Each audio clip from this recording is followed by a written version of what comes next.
Olá pessoal, eu sou o César Castro, especialista da consultoria agro do Itaú BBA. Estou aqui hoje com minha colega de banco, a Beatriz Domeniconi, que é especialista ESG para o agro.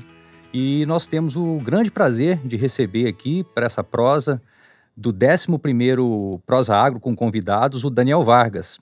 Daniel é bacharel em Direito pela Universidade Nacional de Brasília, com mestrado e doutorado em Harvard. E não menos importante, meu quase conterrâneo, que ele é nascido em Patos de Minas e eu de Araxá. Olá, Daniel. Olá, Bia. Boa tarde. Boa tarde. Daniel, para a gente começar esse bate-papo, eu gostaria que você contasse para a nossa audiência o que é o Observatório de Bioeconomia da Fundação Getúlio Vargas e o que vocês fazem por lá. Bom, primeiro, muito obrigado, Beatriz, muito obrigado, César, pelo convite. É um prazer participar dessa prosa com vocês. O Observatório de Bioeconomia, ele foi fundado na véspera da COP26, que aconteceu em Glasgow, por iniciativa do ex-ministro Roberto Rodrigues e por decisão do presidente da FGV, que perceberam a importância de se criar um espaço dentro da instituição que fosse interdisciplinar, que reunisse, portanto, conhecimentos variados como economia, direito, agronomia e administração, e para ajudar o Brasil, e a partir da própria Fundação Getúlio Vargas, a pavimentar essas bases para a transição verde e para a descarbonização da economia brasileira. O que nós percebemos naquele momento é que existe sim no país a necessidade, a urgência, o interesse de avançar e tratar essa agenda do clima não apenas como uma abstração, uma ideologia, como um campo distante do futuro, mas como um objetivo real e, quem sabe, uma oportunidade para o Brasil do presente. E, para isso, nós organizamos lá um time que hoje tem em torno de 15 pesquisadores, com conhecimentos variados, e que tem trabalhado de forma muito intensa em colaboração com o setor privado, mas também com lideranças públicas, para ajudar a criar essa infraestrutura da transição verde, que passa, em primeiro lugar, pela definição do que são esses padrões de mensuração do que é verde na realidade econômica brasileira. Porque se nós sabemos que o mundo inteiro precisa e deve descarbonizar suas atividades, nós também sabemos que cada país tem atividades econômicas e realidades produtivas diferentes. E, portanto, cumprir essa tarefa ousada na Europa é diferente do que fazê-lo nos Estados Unidos, na China ou no Brasil. E, portanto, para a gente alcançar esse objetivo de descarbonizar a economia brasileira, a gente precisa ter uma ciência capaz de mensurar e orientar as ações aqui entre nós. O segundo pilar e o segundo objetivo que orienta o observatório é olhar para esse desafio também como uma tarefa econômica. Então, nós sabemos que essa transição, de um lado, tem custos, mas, de outro lado, ela também abre oportunidades. E saber separar o joio do trigo e encontrar essas zonas de interseção entre a economia e o meio ambiente é o que vai definir, em última análise, a nossa capacidade de avançar com mais velocidade e envolver mais gente nessa tarefa nacional. E, por fim, a gente sabe que o mundo inteiro está inovando na sua maneira de regular como essa transição verde vai se dar. De alguma forma, o que hoje nós temos é um conjunto de regras, de parâmetros que organizam a economia, que foram criados ao longo dos últimos 100 anos, ou sobretudo desde a Segunda Guerra Mundial, no Brasil, em particular, desde a nossa redemocratização, mas que foram pensados sem ter como prioridade, como foco, o desafio verde. Agora, o mundo tem se adaptado e buscado formas novas de criar regimes novos que mudam como as empresas vão funcionar, como a atividade produtiva no campo deve operar, como os incentivos serão organizados na economia, para que a gente consiga, em última análise, celebrar esse casamento entre a economia produtiva e eficiente e a sustentabilidade ambiental, que são importantes para nós e para o mundo inteiro. Muito bacana, Daniel. Acho que você tem sido um dos grandes nomes aí em várias das discussões que envolvem os temas de sustentabilidade, de bioeconomia, tem participado de muitos fóruns, de muitos eventos e esteve na última COP, inclusive, que é, acho que, talvez o maior ou mais importante fórum do tema e que trata de todos os setores, economias e coloca junto numa mesma discussão países, setor privado, setor público. O que você traz aqui, pode compartilhar conosco dos principais temas, dos principais desafios lá colocados nessa última COP e que podem ter um impacto para o segmento agro, especialmente aqui no Brasil? Bom, eu vejo as COPs, Beatriz, como uma mistura de eventos tendo o mesmo tema e pano de fundo, que é como nós vamos acelerar a nossa transição verde no mundo. Agora, entre essas partes que constituem a COP, existem discussões e deliberações paralelas. Talvez no coração dela estejam as negociações entre os países, que são os grandes protagonistas das COPs, por meio de seus corpos diplomáticos, que ali negociam e pactuam metas globais. Em paralelo, existem as discussões que são feitas pelo setor privado, pelo setor social, mas também com a participação de agentes públicos e que incluem instituições de níveis subnacionais, estados, municípios, com grande representação de diversos países e que ali buscam, ao seu modo, encontrar também formas de colaborar com esse propósito global. E, por fim, também existem nas COPs as exposições, né? As COPs são também uma espécie de feira em que empresas, em que organizações sociais reclamam, criticam e expõem as suas ações e o que tem sido feito. Então se cria ali um grande ambiente de compartilhamento de expectativas, de dores, de vontades, mas também de experiências. É também, de alguma forma, uma grande escola em que se gera e se estimula essa disseminação do conhecimento do mundo rumo a esse objetivo compartilhado. Se a gente for olhar do ponto de vista dessa deliberação central que é tomada pelos países, eu gostaria de destacar aqui dois grandes temas que me chamaram particularmente a atenção. O primeiro é que essa foi a primeira COP, pelo menos que eu tenho acompanhado nos últimos anos, que explicitamente definiu como objetivo não apenas a definição de metas mais ousadas, abstratas, e não apenas a cobrança de países por cumprir e revelar as suas metas, mas um desafio de colocar no centro das discussões a implementação dessas metas. Então é como se a chavinha tivesse mudado. Agora a COP ela penetrou uma discussão mais concreta e pragmática do que fazer para que essas metas sejam cumpridas. As metas que foram celebradas ao longo dos últimos anos. E isso me parece especialmente significativo numa COP que acontece no continente africano, que, como nós sabemos, é um continente pobre, em que quase 1 bilhão de pessoas não têm acesso à energia elétrica e que mais de 500 milhões de pessoas ainda vivem no nível da pobreza extrema e que, portanto, deve ser considerado com as suas realidades vivas no momento em que o mundo se junta para discutir o que fazer. E numa realidade como essa, talvez não baste nós nos limitarmos a nos comprometer com metas mais ousadas. Como vamos dizer para um país no interior da África pobre que assevere as suas metas para reduzir, por exemplo, a maneira como a sua produção de alimentos se dá, quando o país ainda vive com o drama da fome que coloca em risco a própria estabilidade social. Então, trazer a dimensão da implementação para o centro da negociação política é também, a meu ver, uma maneira da gente, digamos assim, deseuropeizar a discussão climática, de trazer a discussão climática para a realidade do mundo. E, ao fazer isso, promover esse encontro salutar e necessário entre o objetivo ambiental e os desafios econômicos. O segundo tema que eu gostaria de destacar é que a COP, no final, teve como o elemento central de anúncio, não é, do compromisso que foi assumido pelos países, a criação de um fundo de perdas e danos. Então, essa é uma ideia que vem sendo discutida há muitos anos e tem que ver com a compreensão cada vez maior no planeta de que os impactos das mudanças climáticas já estão sendo sentidos no mundo. Não é mais um alerta, é uma realidade. E algumas ilhas, em particular do Pacífico, já estão literalmente com as águas nos tornozelos. E, portanto, as consequências, os impactos das mudanças climáticas já estão sendo sentidos com consequências sociais e econômicas gravíssimas para esses países.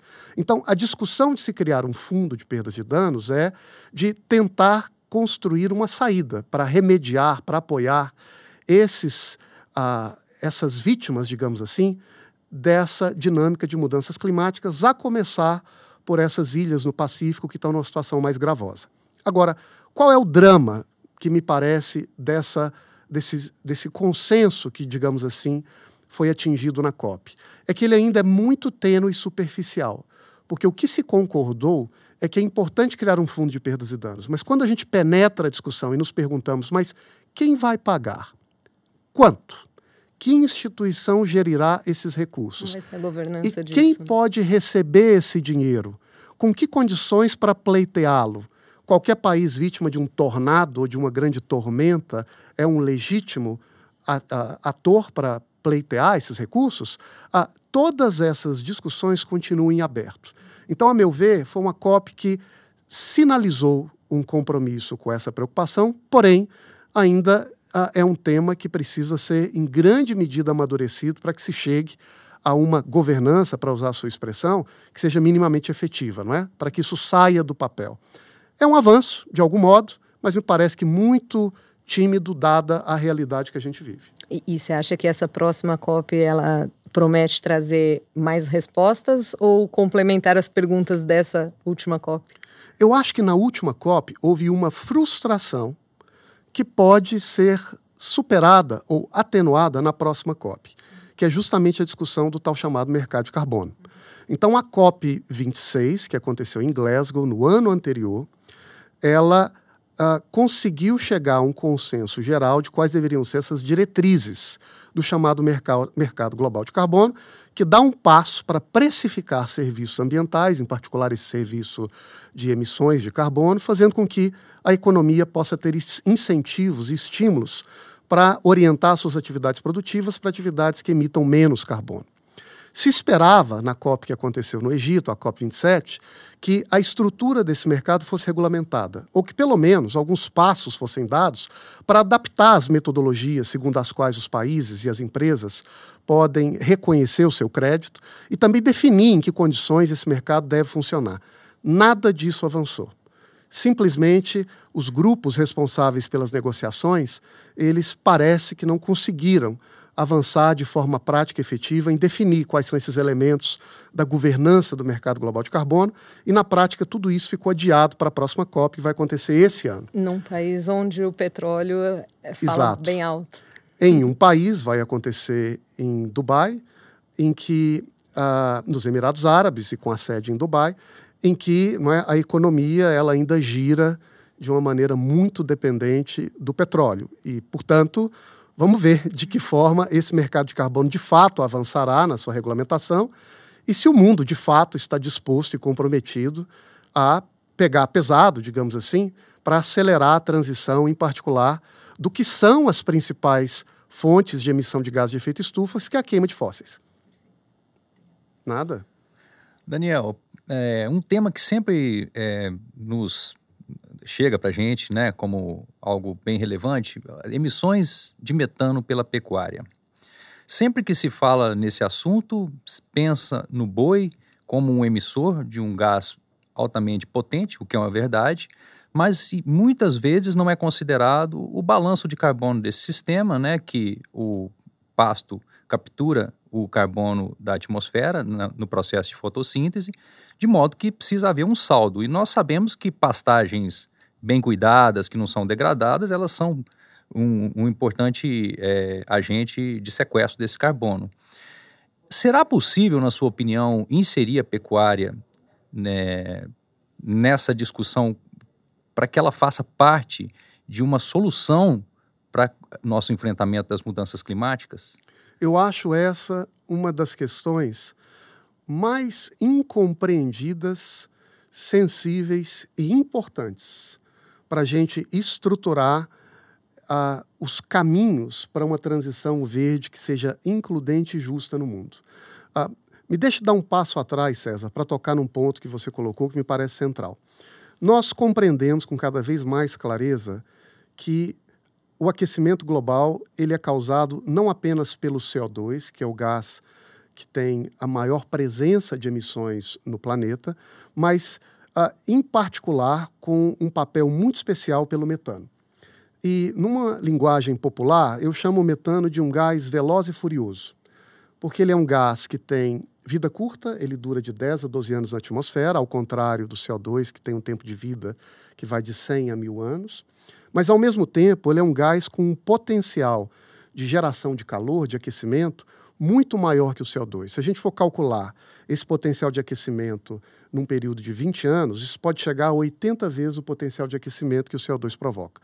Portanto, tratar o metano como uma prioridade é importante para que a gente aprimore as nossas capacidades de combater as mudanças climáticas e acelerar a transição do planeta. Por outro lado, entra agora o desafio de como que a gente vai identificar as principais fontes de emissão do metano entre as atividades econômicas existentes. Então, o ser humano se engaja com a economia, com a produção, com a troca, ele se mistura com a natureza de diferentes formas e nessas atividades ele provoca emissões. Quais atividades são prioritariamente responsáveis por essas emissões? Aqui eu creio, César, que o mundo ainda está amadurecendo os critérios de mensuração das emissões específicas por setor. Em uma linguagem geral, em números gerais, a tendência, e o que a gente tem visto nas discussões internacionais é isso, é de dizer que 1/3 dessas emissões são provenientes do setor de petróleo, 1/3 das emissões são provenientes do setor pecuária e 1/3 dos aterros sanitários, dos lixões. Mas, na verdade, a gente sabe que a delimitação e o cálculo dessas emissões por setor tem características diversas. E o que importa quando a gente fala de o compromisso de um setor com a descarbonização não é apenas o que sai, digamos assim, do cano de descarga do setor, mas é todo o balanço do sistema produtivo, o que sai de um lado, mas o que é retirado de outro lado. E quando a gente olha para as emissões de metano na pecuária, o que a gente percebe, como você mesmo colocou na sua pergunta excepcional, é que ele tem características muito particulares. Porque se por um lado é verdade que o boi emite, em um processo digestivo particular, que gera como resíduo a emissão de metano para a atmosfera, por outro lado, também é verdade que, a depender da forma como esse sistema produtivo é organizado, o boi sequestra metano.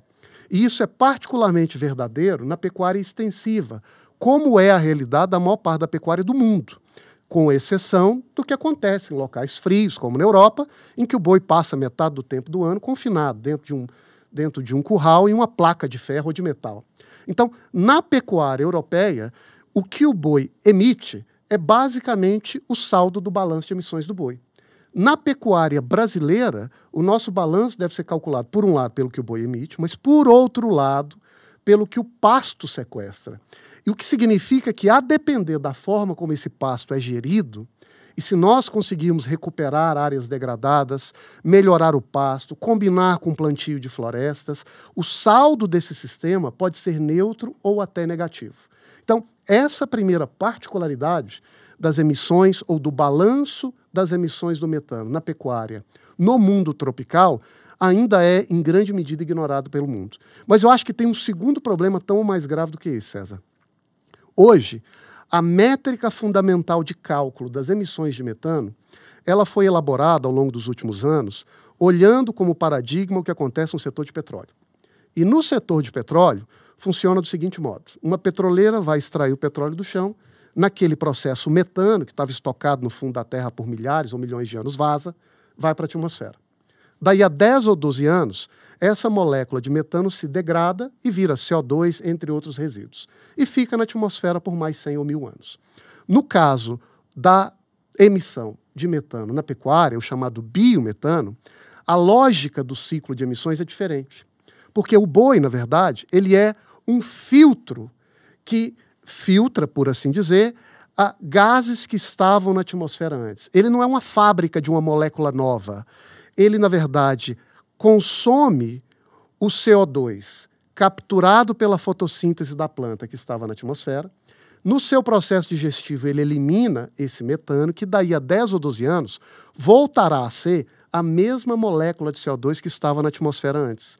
Então, no momento em que a gente vai calcular essas emissões e esse balanço do metano na pecuária, a gente precisa ser capaz de subtrair esse CO2 que o boi não inventou. Ao contrário do CO2 emitido como resultado da quebra do metano do petróleo, que não existia e estará agora permanentemente na atmosfera. Então, existem duas subtrações que precisam ser feitas quando a gente, digamos assim, quantifica o balanço de emissões da pecuária. O primeiro, o resultado do pasto, e o segundo, do próprio CO2 que o boi não inventou. E sem considerar esses dois atributos particulares do metano na pecuária, a tendência é que a gente olhe para o boi como vilão do clima, vilão do planeta, como a gente tem visto ao longo dos últimos anos no debate internacional. Há pouco tempo, sem citar a fonte ou sem citar o pecador, me surpreende ver um conjunto de estudos de alguma influência científica divulgados no Brasil e fora, em que essa falha ela é sistematicamente repetida. E veja que isso não é apenas uma opinião pessoal minha, não.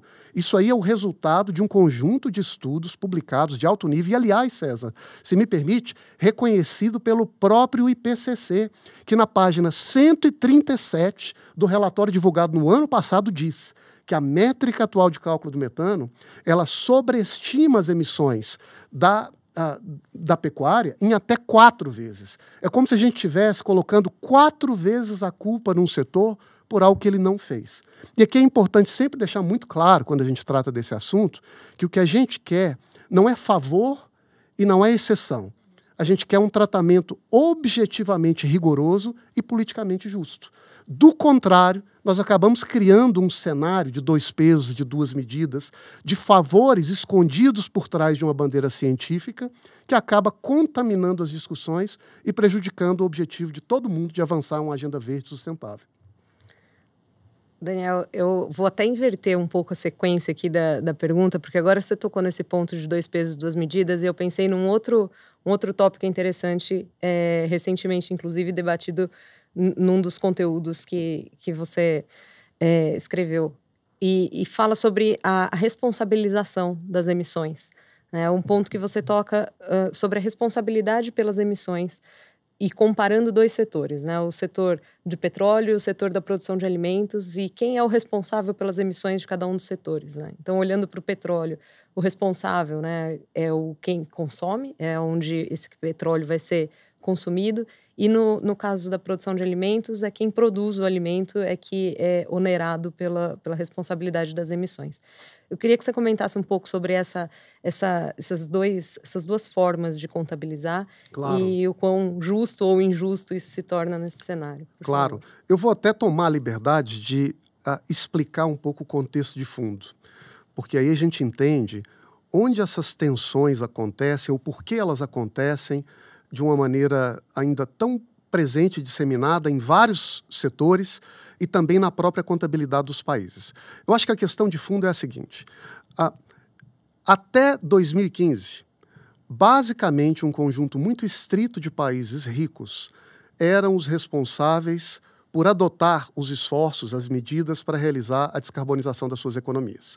E para cumprir esses objetivos, esses países desenvolveram um aparato científico e regulatório ajustado à sua realidade para operacionalizar esse desafio de transição verde. A partir de 2015, quando foi celebrado o Acordo de Paris, todos os países do mundo, não apenas os ricos, mas os países em desenvolvimento, se comprometeram em também envidar esforços para realizar essa transição sustentável. Ocorre que a gente ainda vive um momento de adaptação ou de transição em que essa infraestrutura científica de mensuração e contábil de cálculo, ela ainda precisa ser, digamos assim, globalizada.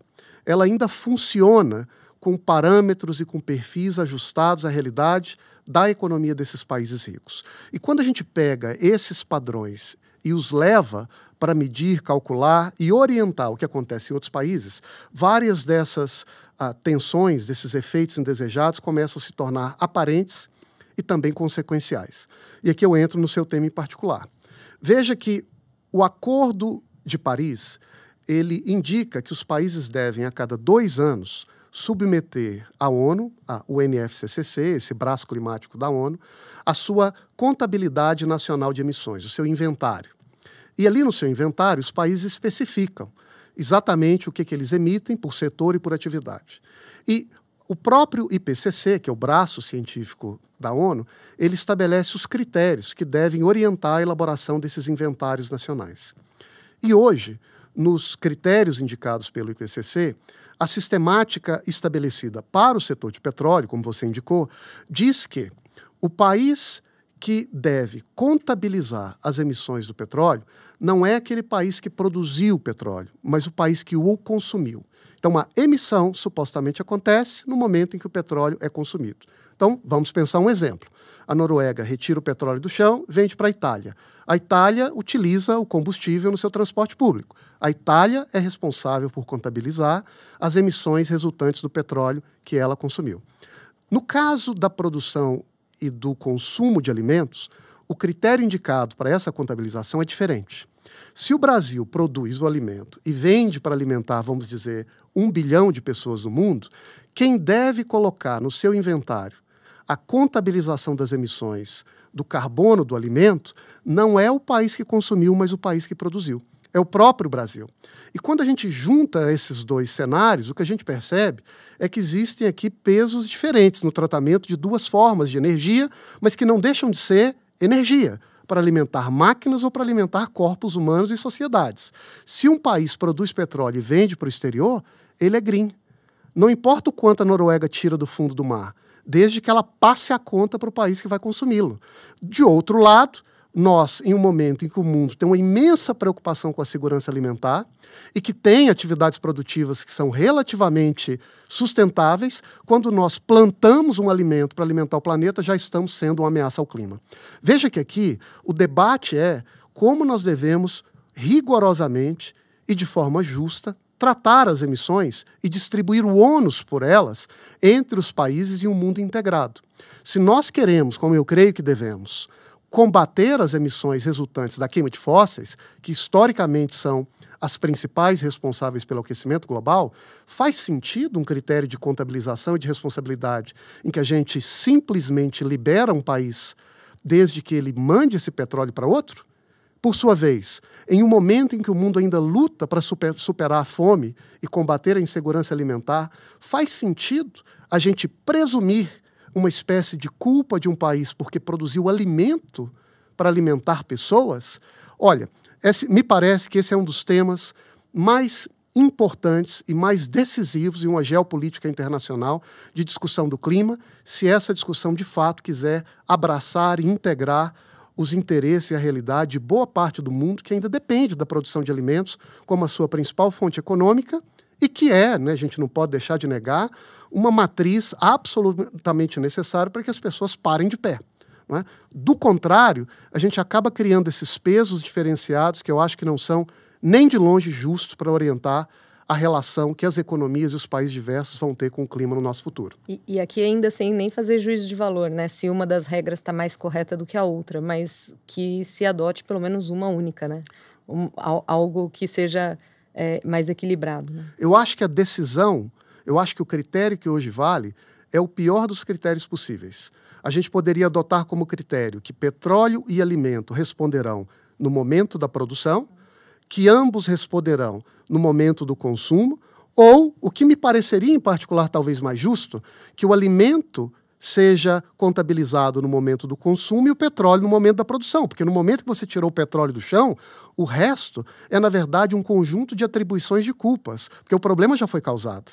Não é? Agora, o que me parece difícil de compreender e surpreendentemente não debatido é nós admitirmos como normal, como natural, o critério que hoje existe, que os países que produzem alimentos são os culpados pelas emissões que provocam o aquecimento do clima e os países que extraem petróleo do chão são green. Obrigada, Daniel. Daniel, mudando um pouquinho agora o assunto, mas também, claro, dentro dessa temática, nós temos visto alguns países investindo em hidrogênio como uma possível nova fonte para que substitua o intensivo uso de petróleo. Dentro dessa seara, a pergunta que eu te faço é a seguinte: está o mundo desenvolvido preparado para incentivar a produção de hidrogênio a partir de fontes renováveis? Porque nem todo hidrogênio tem origem renovável, né? Exato. E se você poderia nos explicar um pouco sobre como essa nova forma de produção de energia pode colocar o Brasil dentro desse mercado. Maravilha. Bom, eu acho que no centro da transição climática e sustentável está a mudança das fontes de energia com base em que a gente roda as sociedades e as economias do mundo. O século XIX foi o século do carvão, que estava na base da Revolução Industrial, da urbanização e de boa parte desse desenvolvimento econômico e social que nós tivemos.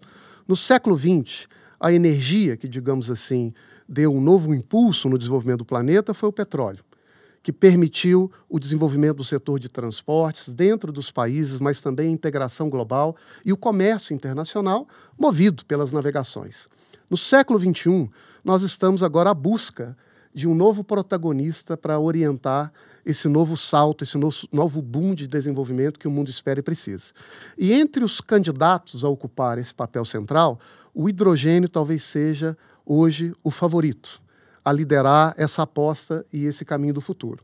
Nós sabemos que o hidrogênio ele é uma fonte de energia que tem algumas características, digamos assim, vantajosas. Primeiro que, por si só, né, a molécula de hidrogênio ela é sustentável, ela não causa o efeito do aquecimento global. E ela também, no seu processo de quebra, que gera e libera energia, ela tem uma grande carga de energia que serve para alimentar máquinas pesadas, mover navios, atender a demanda de energia de indústrias que são intensivas em energia, como de cimento, siderúrgicas, e, portanto, ele tem uma aplicabilidade, um potencial imenso de servir como alternativa às fontes que hoje são utilizadas, fósseis e, portanto, poluentes. A grande questão, a meu ver, é como que o mundo vai avançar o seu processo de inovação e de adaptação para, de fato, converter esse hidrogênio em uma matriz universalizável ou disseminada para que, de fato, ele consiga fazer essa transição, essa substituição das fontes fósseis. E aqui eu acho que existem alguns desafios, e o principal deles você tocou nele. Entre os principais insumos, ou o principal insumo necessário para a geração do hidrogênio verde é, paradoxalmente, a energia. Para realizar a quebra, por exemplo, da molécula de água que produz o hidrogênio e libera energia, a gente precisa aquecer essa água em um dos processos de produção mais dominantes e, portanto, a depender da fonte do custo dessa energia, esse processo de produção do hidrogênio pode não valer a pena, porque é muito caro ou porque o seu resíduo ambiental pode ser muito significativo. Nas classificações do hidrogênio hoje, quando nós usamos uma fonte não renovável de energia para a produção do hidrogênio, nós o chamamos de hidrogênio marrom. Quando nós utilizamos uma fonte renovável, portanto limpa para a produção do hidrogênio, nós o chamamos de hidrogênio verde. Entre as fontes renováveis mais importantes ou interessantes para a produção desse hidrogênio verde, eu destaco duas como hoje sendo mais relevantes ou mais importantes no mercado. A primeira delas é o próprio vento. E tem uma grande discussão acontecendo no Brasil, que tem na sua costa, que é muito extensa, uma massa de ventos contínuos e relativamente estáveis, que poderia oferecer essa fonte renovável de energia como matriz para a produção de um hidrogênio verde e, portanto, limpo e barato. Para isso, seria necessário, naturalmente, organizar no Brasil uma infraestrutura, de um complexo energético industrial de captura desse vento para convertê-lo em energia para a produção do hidrogênio verde. E há discussões que acontecem, seja no âmbito regulatório, com a criação das condições para que esse investimento aconteça, mas também no aspecto econômico, de atrair indústrias, empresas, investidores, que, na verdade, já começam a se instalar, em particular na costa do Ceará, para aproveitar os ventos do Nordeste, digamos assim, para, a partir dali, ali instalar uma nova indústria, vamos chamar, de geração de energia limpa que pode servir para ser exportada para o mundo. E aqui entra o segundo desafio. A exportação desse hidrogênio também exige a construção de uma infraestrutura e de tecnologias que estão amadurecendo. Uma dessas infraestruturas diz respeito à própria adaptação dos portos e dos navios para carregar esse hidrogênio de local a local. O transporte do hidrogênio costuma se dar após a sua liquefação e, em geral, a sua conversão em amônia ou em metanol, que são, digamos assim, os caminhões, são os veículos que permitem o transporte desse hidrogênio entre locais.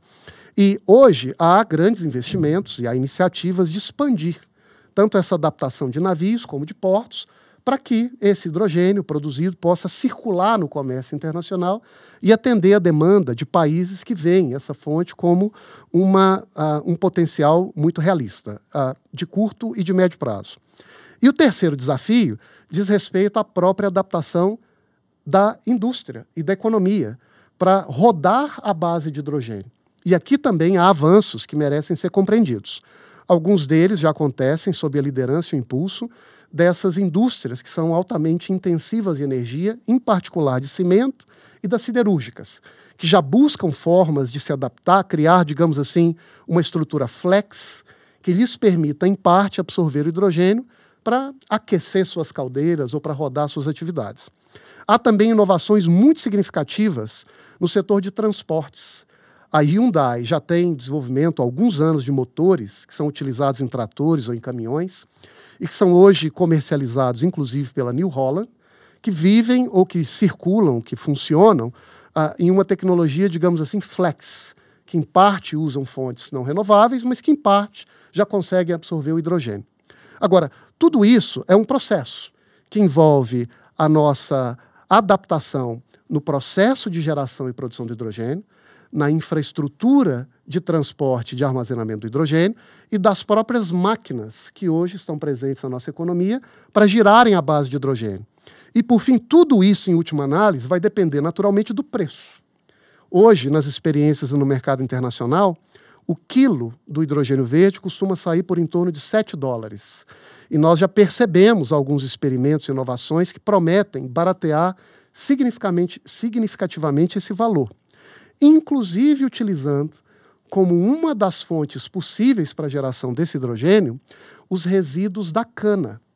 E aqui o Brasil pode entrar como um possível produtor e exportador de hidrogênio, não apenas utilizando a nossa energia da natureza, digamos assim, com os ventos e com os próprios raios solares, mas também utilizando resíduos da própria produção de cana, como o bagaço da cana ou muitas vezes o próprio esterco em outras atividades produtivas, como matéria-prima com base em que a gente pode gerar o aquecimento que produz essa quebra e a produção da molécula de hidrogênio para rodar atividades dentro da fazenda, no país e, quem sabe, à medida em que essas fábricas se desenvolvam, para exportar para o planeta.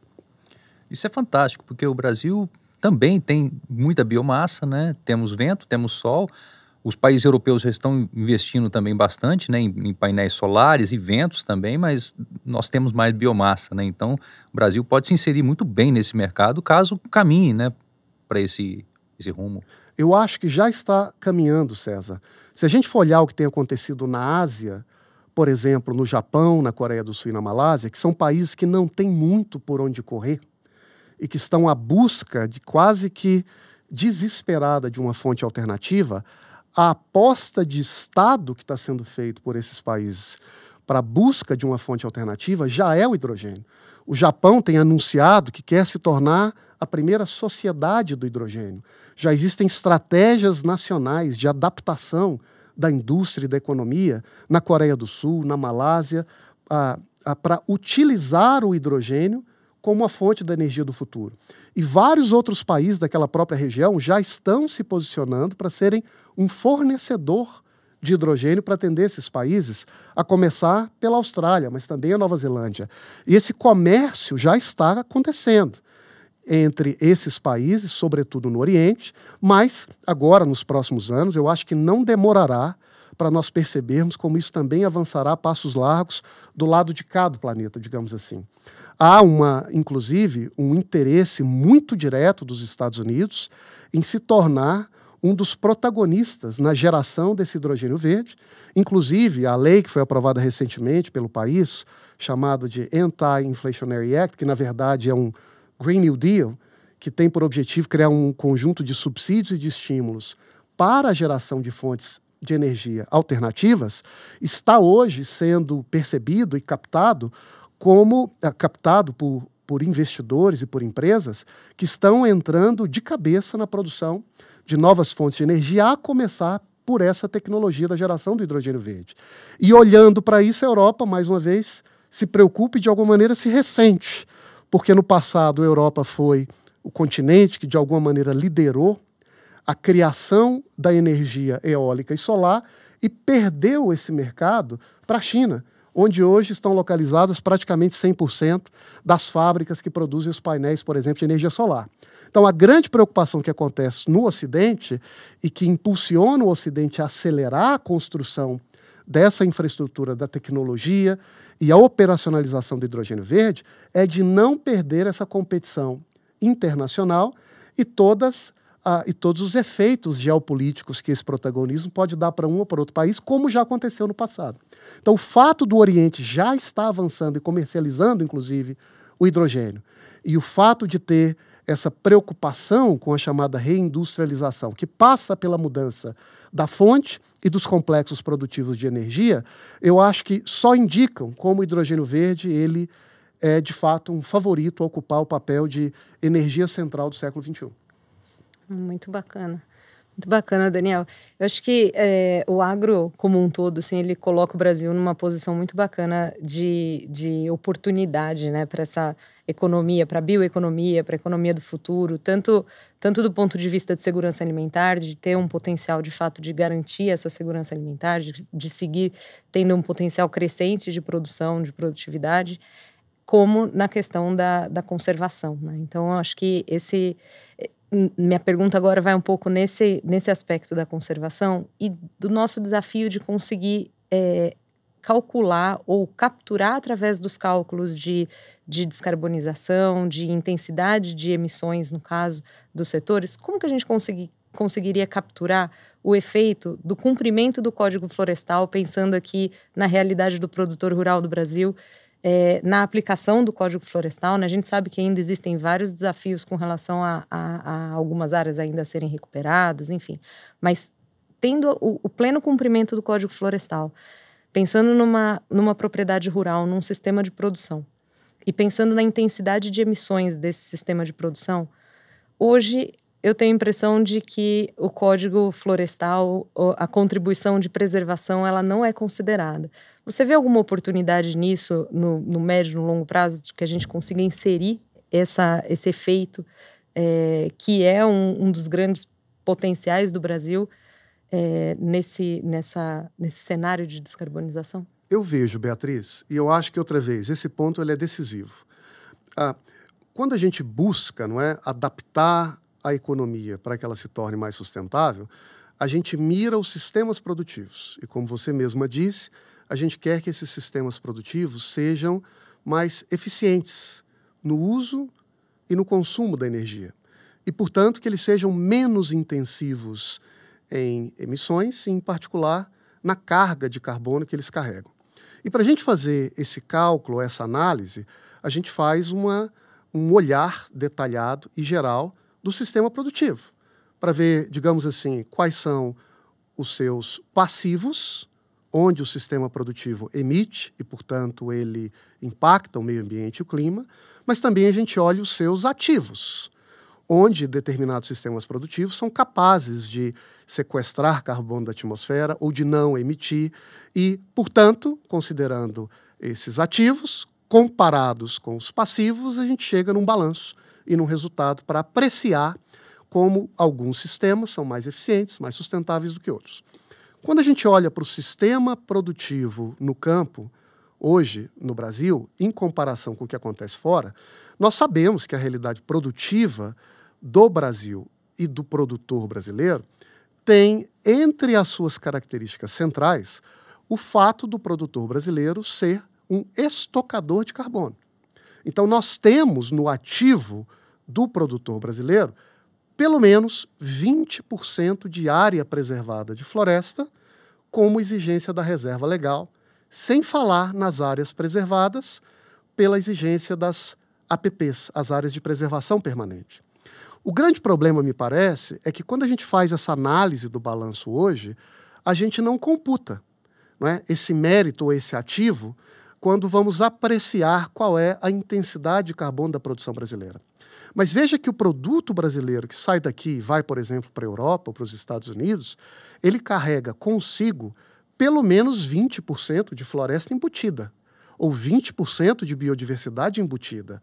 Se essa produção acontecer no Cerrado, 35%. Se ela acontecer na Amazônia, 80%. É como se nós estivéssemos levando, junto com um produto brasileiro, um gravíssimo, importantíssimo ativo ambiental, que não pode ser ignorado.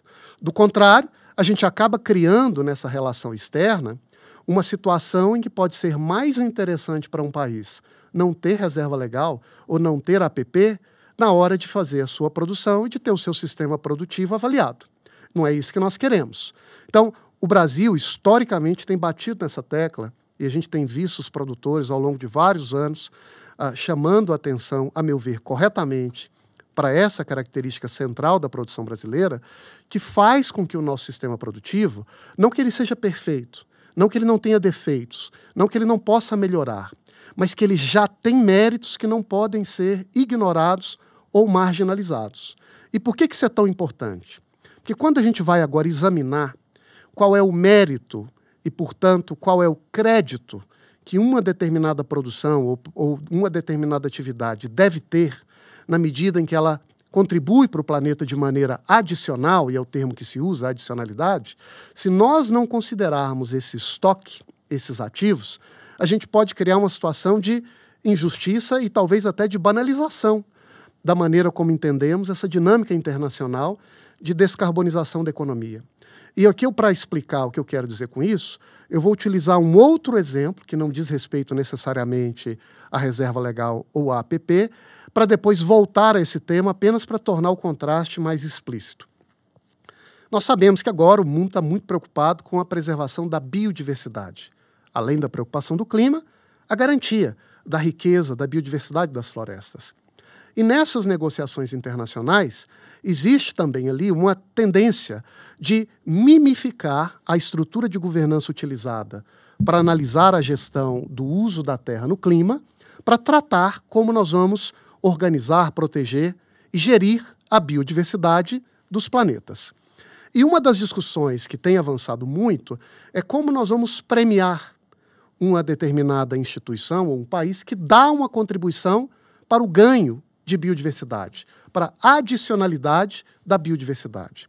E aí, a lógica é, quem no limite, na margem, fizer algo que enriqueça a biodiversidade da sua produção ou do seu país, merecerá, digamos assim, um prêmio. Mas olha a situação brasileira e contraste com a situação europeia.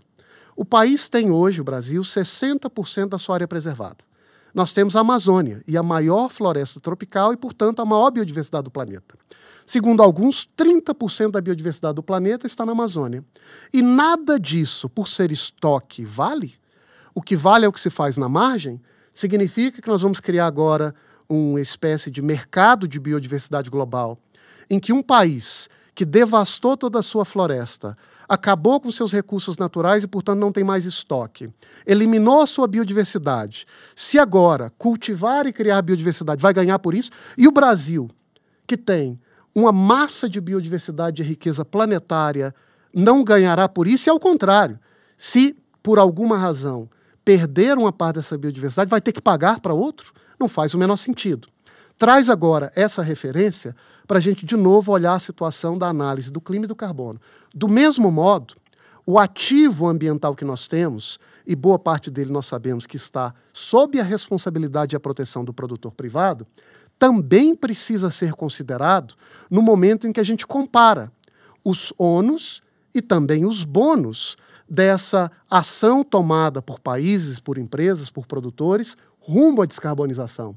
E se nós temos uma região que, ao longo dos anos, como é o caso do Brasil, tomou a decisão ousada de comprometer de forma ousada os produtores a preservarem, sob a sua responsabilidade, uma parcela do nosso meio ambiente, o que nós queremos agora é que essa atribuição que o Brasil adotou para si não seja tratada como se fosse um ônus nosso, apenas exclusivamente, mas como um ativo, como uma contribuição que nós demos ao clima, que é importante para o Brasil, que é importante para nós, mas que também é importante para o planeta. E olhar desse modo me parece ser uma maneira da gente, de fato, tratar o clima considerando as suas várias características e considerando as particularidades dos países. Do contrário, sabe qual é o risco, Beatriz? O risco é gradualmente nós criarmos a percepção no mundo de que estabelecer regras ambientais mais exigentes é algo que não vale a pena.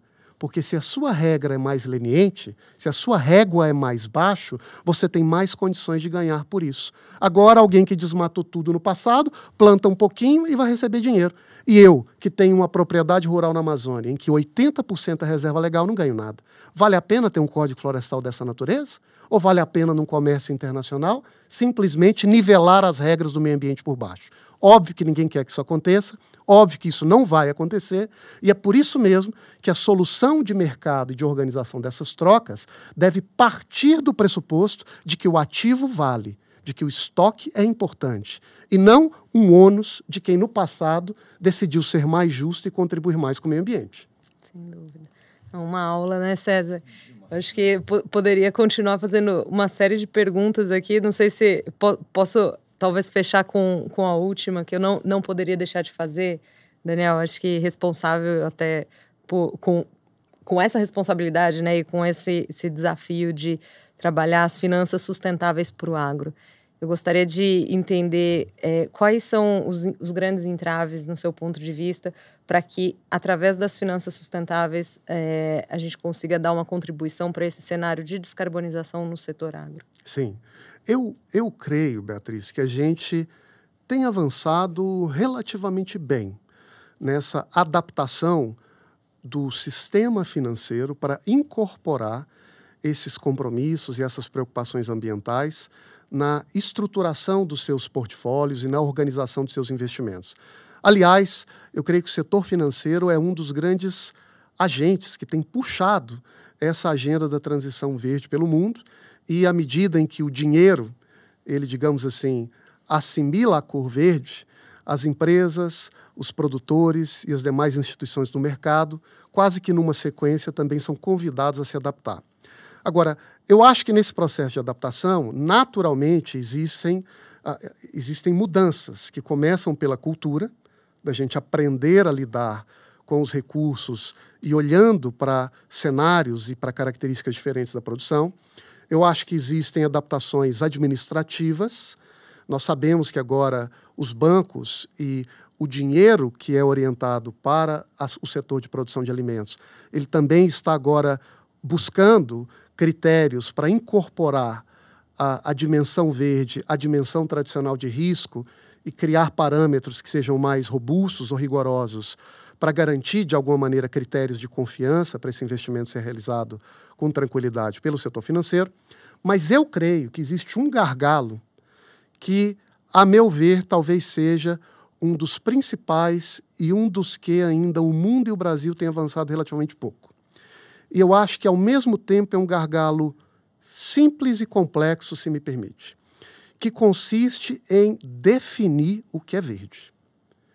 E aqui parece simples e óbvio, mas na agenda de transição econômica, o verde não é apenas uma cor.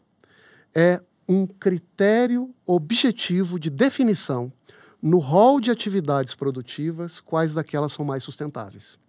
E quando nós temos um financiamento verde que vai para a soja, qual soja é verde, qual não é? Que vai para a pecuária, qual pecuária é sustentável, qual não é? Que vai para a produção de etanol. Todo etanol é sustentável ou alguns não são?